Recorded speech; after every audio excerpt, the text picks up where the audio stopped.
Well, I believe, wow, that was lovely. That was lovely.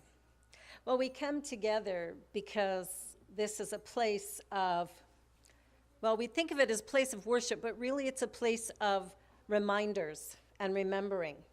Because we all have a dream. It's just that some of our dreams are harming us. In Living the Science of Mind, Ernest Holmes wrote, "Did you ever have a nightmare? And you know, you're really scared, something's all, and then you wake up and you go, oh, phew, it was just a dream." You've had that moment? Yes. Well, that's kind of where we are in life.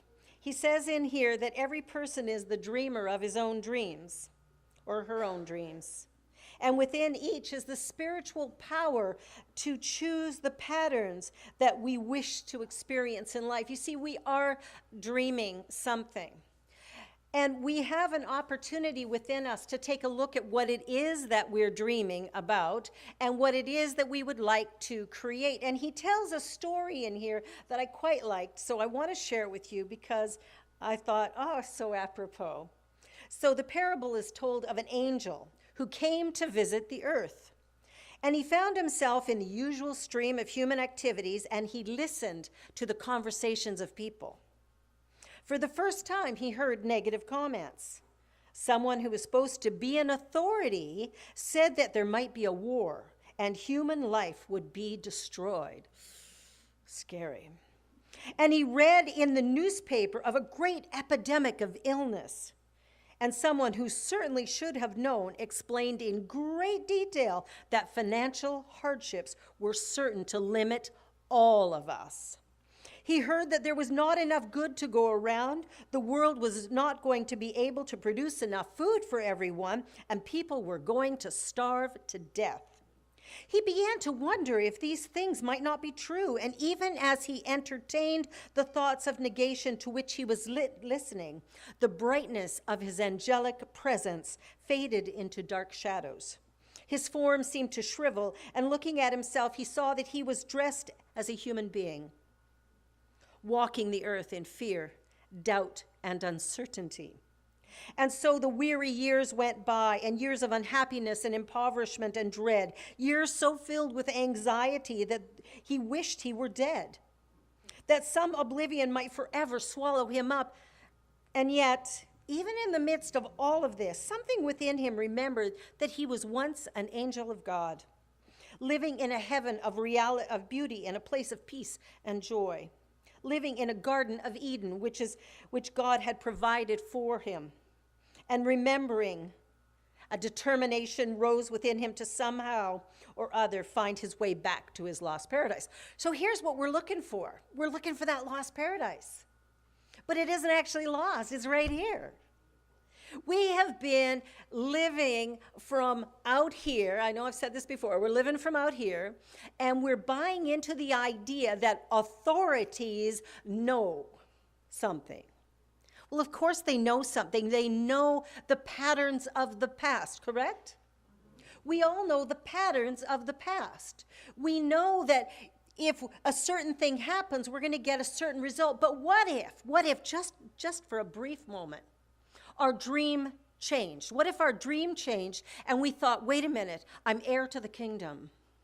I'm a part of a divine universe that is infinite and creative, that everything I could possibly want or desire is already here, that in fact the desire within me, the dream that is within me is there because it was there upon my birth. That I came in as an angel, not limited and fine. I mean, think about it. Little babies get whatever they want, right? Yeah, okay, here, pick you up. Give you some food.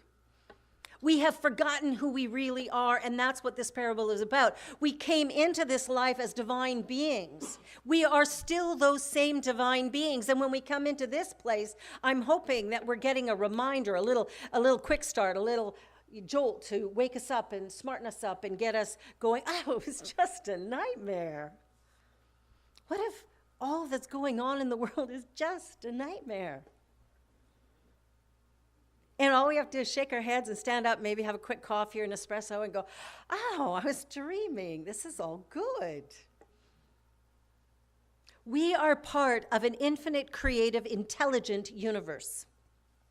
And it operates according to our thinking. So when I think about not being good enough, oh, that person, I don't think that person likes me. I don't think this person. The minute we start having those thoughts, when we begin to live in that dream, we begin to manifest that reality.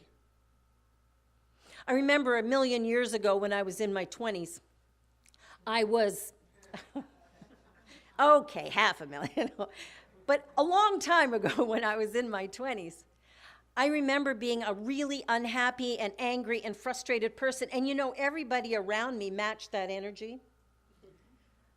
My friends were cranky and miserable. We used to fight to see who could complain the deepest, darkest, loudest. People avoided us. I remember going to work one day for my annual review, and I was a hard worker. I came in early, I left late. I did everything I was told to, but oh, I was a miserable person to be around. And I remember going into my boss's office for my annual review and being told that either I'd change my attitude or get the out. And it was a wake-up for me because I was taught by my father that being fired would be like the worst thing in the universe, that it wasn't even an option, that wasn't going to happen. And if it did, wow, you failed big time. It was the ultimate failure. And I walked out of there terrified because it's like, what? And I started doing personal development growth work, and it was like hard, and it was challenging.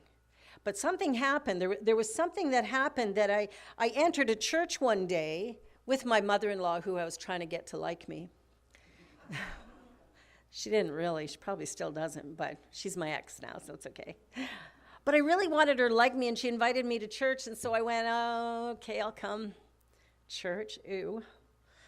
I hadn't been to a church more than maybe, I don't know, a dozen times in my whole life, usually for weddings and funerals. But I went. And something happened that day. Something happened in that church that day that did kind of that thing that happened to the angel here, you know, where all of a sudden you recognize there's something more going on than what you can touch and see and feel, that there was a light at the end of the tunnel, that just maybe there was goodness in the world and just maybe I could have a piece of it. And that maybe something inside of me told me that my true essence was that of love.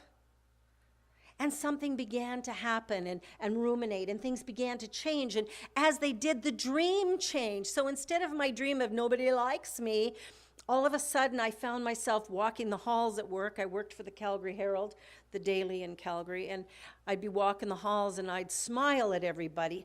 Oddest thing happened. They smiled back. Some of them even said, good morning. I had people who I'm sure would, turn down another hallway to avoid me, all of a sudden coming, inviting me for coffee.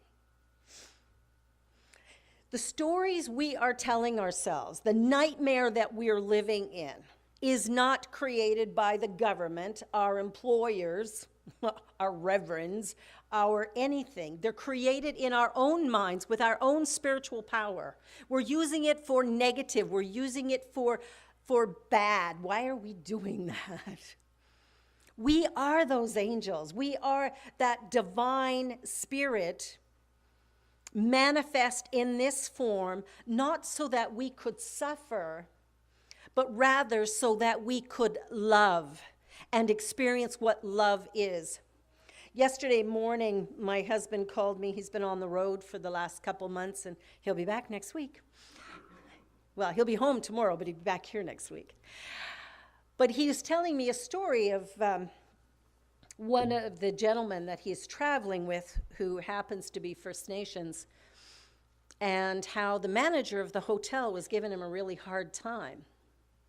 And yet everybody around him, they were all sitting just chatting after breakfast. They weren't doing anything. And this guy came in and picked a fight with him. And he's, I'm going to call the cops. And the managers who are running the show that Pierre's part of said, yes, please do. Please phone the police. And the police came and they listened to what was said by both parties.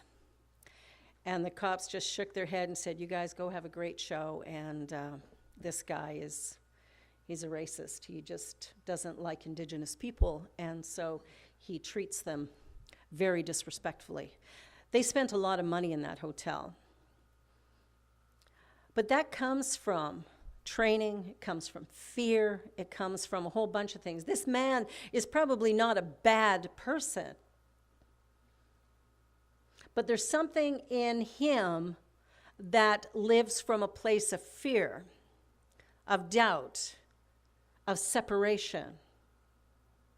Lady Gaga talked about how, when you look at the idea of evil or bad or whatever, she said it's like, this snake that worms its way into lives and causes separation, and it pushes us apart. And by doing that, the enemy can defeat so easily, can't it? If we separate, we're not very strong. But here's what we've forgotten. I think we've forgotten that if you really take a look at humanity, the majority of people, if we all came together in love, that we would have the power, right? We got to have it. We're the majority, right? You take all the people and put them all in one little place, and wow, you got a powerful thing happening. We have bought into an external version of life and living. We've bought into the nightmare, and I'm saying, let's just wake up. Rise and shine, everybody. It's morning. Doesn't that feel better? Richard, go grab a bunch of espressos. We'll really pump everybody up. And as we wake up, we begin to look within, going, if I am an heir to the kingdom, if I am, in fact, this divine creative being, if I am, in fact, part of this universal one, am I not powerful? Am I not wise, imaginative, beautiful, marvelous? Okay, I got 7 people in agreement. 2 of them are up here. Well, maybe 3. Yeah, 3, 4. Okay, come on. We are one. We are one. We are one. And if there is only one, what is there to fear? Am I right? When we begin to separate that idea of this nightmare to the reality of the dream of love and possibility, the idea that we can move forward and create, that what I think in my mind draws and attracts to me exact experiences to match it. What experience am I attracting? If everybody around me is angry and frustrated, I might want to just take a little look inside and go, what you thinking about, girlfriend? I'm thinking about, because that's what was happening in my life. I was angry all the time, and the people around me were as well. But a shift occurred.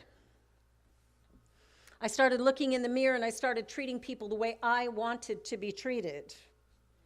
And I was scared to do it, because I thought for sure they'd laugh at me, or they'd yell at me, or they'd turn their backs on me, but that never, ever, ever happened. The more I loved, the more love came back to me. And of course, a year later at work, back to work story, I get called into my boss's office one more time. Annual review. Don't you just love annual reviews? And he just looked at me and he shook his head and he said, I've heard of people doing what you've done, but I've never, ever witnessed it. You changed everything. I went from being the biggest, capital B in the room, to all of a sudden being friendly, warm, inviting. What changed? My thinking. Change your thinking, change your life. That's how it works. Doesn't that sound like a simple thing? And yet each one of us struggles to achieve it, don't we? Somebody cuts us off in traffic, or the boss gives us a bad review, or our spouse leaves the toilet seat up, or the cupboard door's open, or our child doesn't have the right shoes for church. You're wearing what? That's okay, she forgave me. Whatever's going on in your life, just remember it all started with an idea. And that idea came from you. Ernest Holmes in this chapter says, perhaps we are still asleep and have not quite the courage to ask these phantom forms what they are going to do to us, or to listen to the only reply they can make. There is nothing we can do to you. What are you going to do to us? We are your own creations, you know. St. Paul said it is high time to awake out of sleep. So let us wake up, and let us be certain that we no longer drug ourselves with the sleeping potion of fear and uncertainty and doubt, but awake into faith and confidence, into peace and joy, into love and happiness. For there is something in us too, like the angel in the fable, that has never forgotten. There is a silent witness at the center of every person's being, which evermore complains with the great and beautiful Jesus, "Come unto me, all ye that labor and are heavy laden, and I will give you rest." That's all about us coming back. What is the point of coming here if we don't come back to the very essence of our being, which is God? The all-powerful, the all-knowing, the ever-present power of life itself. And it is love and it is good. We need to come back to that in every moment. In the moment when we see the television blaring some terrible story, we need to turn it off. You have a remote. You don't even have to get up to do it. Push the button. Find some sweet music that lifts your soul, like what we just heard from Marita and Shamroy. Allow that to be the thing that moves you and guides you and takes you into your day and into your life. Not the morning news that's saying, oh, this bad thing happened. And there's bad stuff happening all over the place. Where are you focusing your attention? Are we focusing it on the bad and the ugly? Or are we focusing it on the light and the love and the possibility of something better? Because wherever we focus it, that's what's going to expand and grow. Where we focus our attention, that's what we're going to draw and attract. It's up to us to be the light that we were meant to be, that we were created to be. That light still exists. Do you agree? The light is there. When you get on the subway train in the morning and it's jam-packed and you're crowded in, I've heard about this. I've never actually experienced it. I don't have to travel during rush hour. But, you know, you're crammed in there like this, and you can gripe and complain because somebody bumps you with their bag or, you know, ate onions for lunch. Lots of raw onions. Or you can just open your mind for a moment and imagine love filling the space. When you drive by some horrible thing on the highway and there's police vehicles and everything going on, you have an opportunity to delve into the, oh my gosh, what happened, and this is awful and this is terrible, or go, you know what, I send love and blessings to all who have been touched by this event. It's a shift in perspective, ever so tiny and ever so subtle, but it takes us from the nightmare to a dream. Because we do like nice dreams, don't we? You know, those dreams where, you know, somebody gives you a nice kiss, or some money comes flowing into your life. You're laying on a beach, enjoying the sun, having a good time with friends and family. Those are the dreams we really like. The nightmare ones, we're like running and struggling and fighting from. We want to get out. You know, maybe somebody sees us sleeping and we're doing this, and it's like, whoa, wake up, come on. All is well. But we're on a journey, and it's up to us to decide what that journey is going to look like. See, somebody's not doing it to us. We don't live from out here to in here. We live the other way. And when we forget that, when we fall asleep, it's like we put a lid on our soul, our essence. We put a lid on it, and we cap it, and we seal it. And we won't let love in or out. We won't let joy be part of our experience. We won't experience fulfillment and satisfaction. We can't. Because we closed the door. We built a wall around our very self.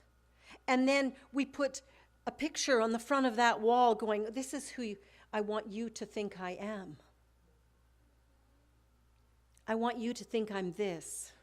And we find the prettiest picture that we think we can find, and we put that on the outside so people could look at it. And then maybe they would like it. But the truth is that there's an energy and vibration to our thought.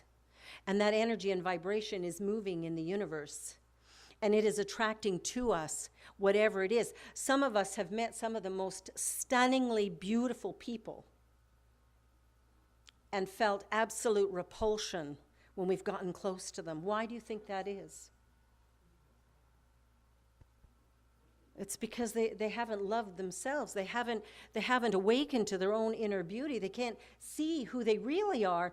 And so this becomes the thing they hope people buy. And some people will.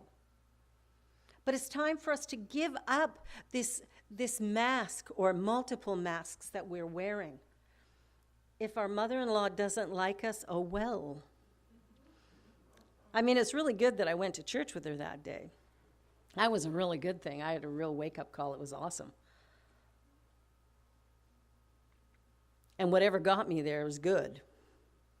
She's still not my best friend, but that's okay. She doesn't need to be. I will love her anyway. See, we're on a journey. And the journey is about remembering or waking up. It's about forgetting all the things we think that have happened, all the things we think were done to us. Nothing was ever done to you. Everything has happened through you, beginning with your thinking. Thought is what moves the energy. Thought is what forms matter. Scientists have proven this. Thought changes the experiment. When quantum physicists are observing, whoever's observing changes it. How does that happen if this is what's real? It is the thinking. And it's not just the words we say. You know, we're very careful about our words, aren't we? We're careful that we say certain words and not other words, and, you know, we better be polite and all that kind of good stuff. But what's going on in your head? What are you thinking about? Because those thoughts that you're thinking, those judgments you hold on yourself, are going to manifest in front of you. The judgments you hold about you are creating your experience. It's like a magnet. We've all heard the idea that whatever's out here is a mirror. As we wake up, we begin to take that very seriously because we look in the mirror and we go, wow, is that how I want to live my life? Or do I want something different, something bigger, something better? The journey that we're on is personal. Even Shakespeare said something to the effect of, you know, we're all actors on the stage. And if you think about that for a moment, what a freeing thought. Because I could change the play in any moment, right? I go, I don't want to act in a tragedy or a misery I want a comedy for a while. I want a love story. Wouldn't that be nice instead of tragedy all the time, don't you think? We're creating it. Each one of us. Each one of us is creating the life that we are living. No one's doing it to us. So when we think about things like forgiveness, sometimes that's a real hard pill to swallow because it's almost like we're either giving up or we're allowing someone else to win. Doesn't it kind of feel like you're letting somebody win? They did something to you and darn it, they should pay the price. We think that way sometimes, don't we? They did it to me and I'm not forgiving them because I'm not letting them off the hook. But the reality is that, number one, they haven't done anything to us. They have done something for themselves. And forgiveness isn't for them, it's for us. Forgiveness is about letting go of the past and living in the present moment. We can't do that if we're holding on to regrets and resentment. We can't move forward. So we're living in the nightmare. And we have a choice to turn around and let that go or stay there. It's just a choice. But letting go allows us to shift the whole energy of everything that's going on. My first part of the journey as I was into personal development work was I kept asking myself every day, do I want to be right or do I want to be happy? Now, most of the time I wanted to be right. But very quickly I learned, because I'm kind of smart, I learned that by being right, I generally was unhappy. So I started giving that up. And it's a day-by-day, moment-by-moment decision, isn't it? This morning I wanted to be right about Genevieve's shoes. And then when we were driving along, I thought, no, I'd rather be happy. And so I said, I'm sorry. There's nothing magical or mysterious about life. It's full, and it's available to us. And it's about love and goodness.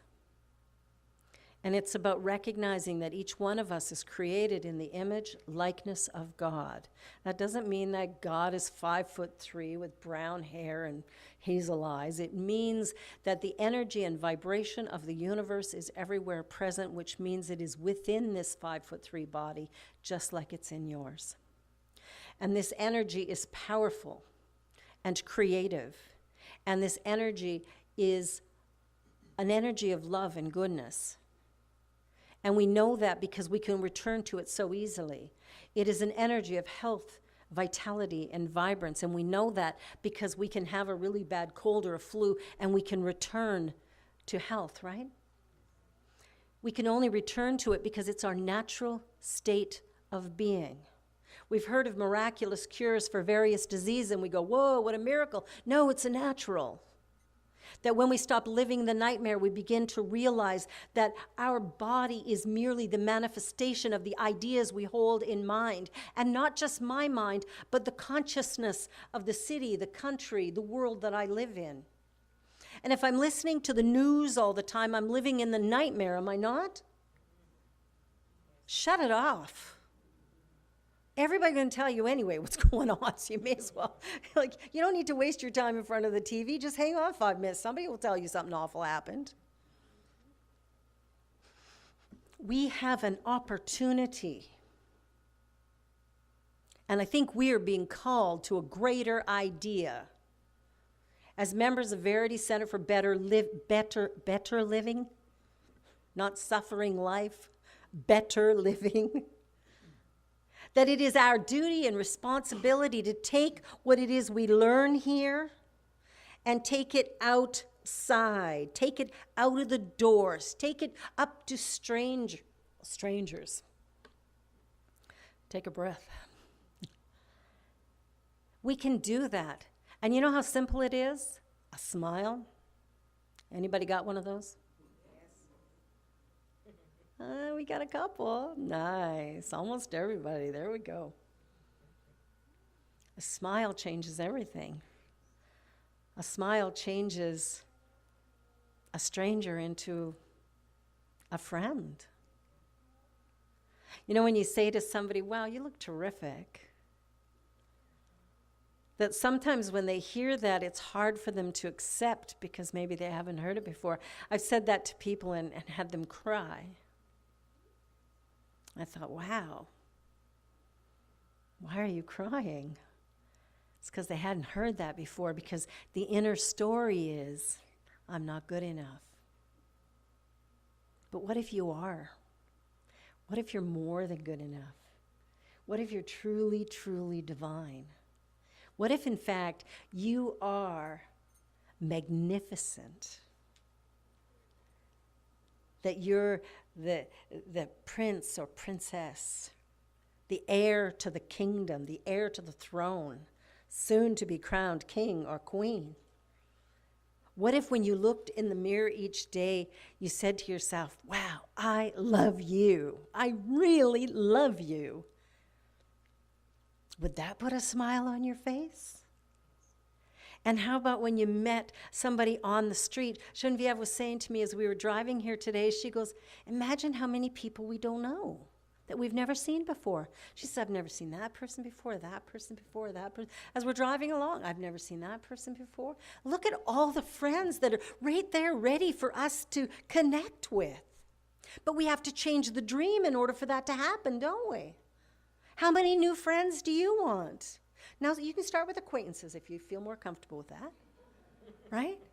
And an acquaintance is really easy because all you got to do is put on a little smile, and they'll smile back, and you can say good morning, and off you go.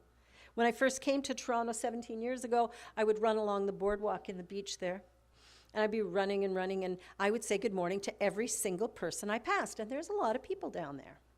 Now, for the first couple of weeks, I got questioning looks, the odd smile. But after a while, because it's all kind of the same people, running, walking, cycling, walking their dogs, whatever, all of a sudden there was a softening that happened. They obviously knew I was from out of town, but they started to smile back, and they started to chat with me. Good morning, how are you today? Instead of just hi. You see, we're the creator. That God within us is creating through us, but it can only do that by means of us. And the way it works is through our thinking. It's very simple. It's very simple. If you want to know how beautiful you are, just look here instead of looking here. Look in your heart and ask yourself, who am I? And recognize you're an heir to the kingdom. You're a child of God. And because you're a child of God, you're perfect, whole, and complete, right where you are and as you are. And that health and love, these are your natural states of being. And available to everybody, everywhere. Not some of us, sometimes, somewhere, but everywhere. We're on a journey, and that journey is really about getting along with each other, and that starts by getting along with ourselves. There's a song we used to sing at CSL all the time called How Could Anyone? And it was one that every time we sang it, especially if there was somebody new in the audience, they'd be bawling their eyes out, and then they'd be mad at me later because I made them cry. How could anyone ever tell you you were anything less than beautiful? How could anyone ever tell you you were anything less than whole? How could anyone fail to notice your loving is a miracle? How could anyone ever tell you you are anything less than whole? The journey that we're on is about the stories we tell. And the teller of those stories is you. See, we don't have to listen to anybody on the outside. Our life is created from the stories we tell on the inside. And I want to invite you to tell stories of love and peace and joy. Tell yourself jokes. Tell yourself funny stories. Make yourself laugh. I remember I was telling you a few weeks back about the yellow duck and how I laughed so hard when the guy put his head in there, the butt of the duck. I thought that was hysterical. My husband yesterday sent footage on FaceTime as he walked inside the duck. Again, going in through the butt, because that's how they do it. And there was 12 or 13 people in there. We're talking a big duck. How many people saw the duck when it was here on Lake Ontario? Anybody? You saw it? 61 feet high on the inside to the top of the head. 61 feet. Unbelievable. But I thought it was hysterical. I never laughed so hard as thinking about somebody putting their head in the butt of a duck. I mean, yes, it's a rubber duck, but I know that's not appropriate conversation for church, but it's funny. It's funny. And I think we have to take life a little less serious. I think it's time that we stopped focusing on all the stuff that drives us mad and instead begin to look for the humor. You know, there's a hair salon in my old neighborhood called Nice Haircut. Okay, it's not great. It's not fabulous. Probably not trendy, but it's nice. I thought that was a very funny name. My daughter loves sushi. Drive down Kingston Road and there's Icky Sushi.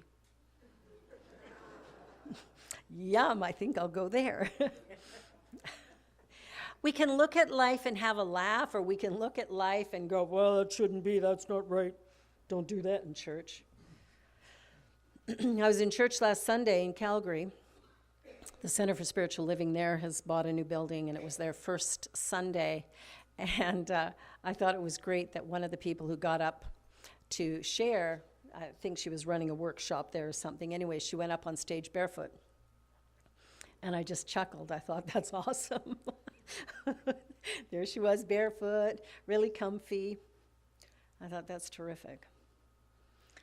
See, being spiritual is not about dressing perfectly on Sunday or any day. It's not about how we wear our hair or the color of it. It's not about the journey that we walk. It's not about our sexual orientation, which is nobody's business.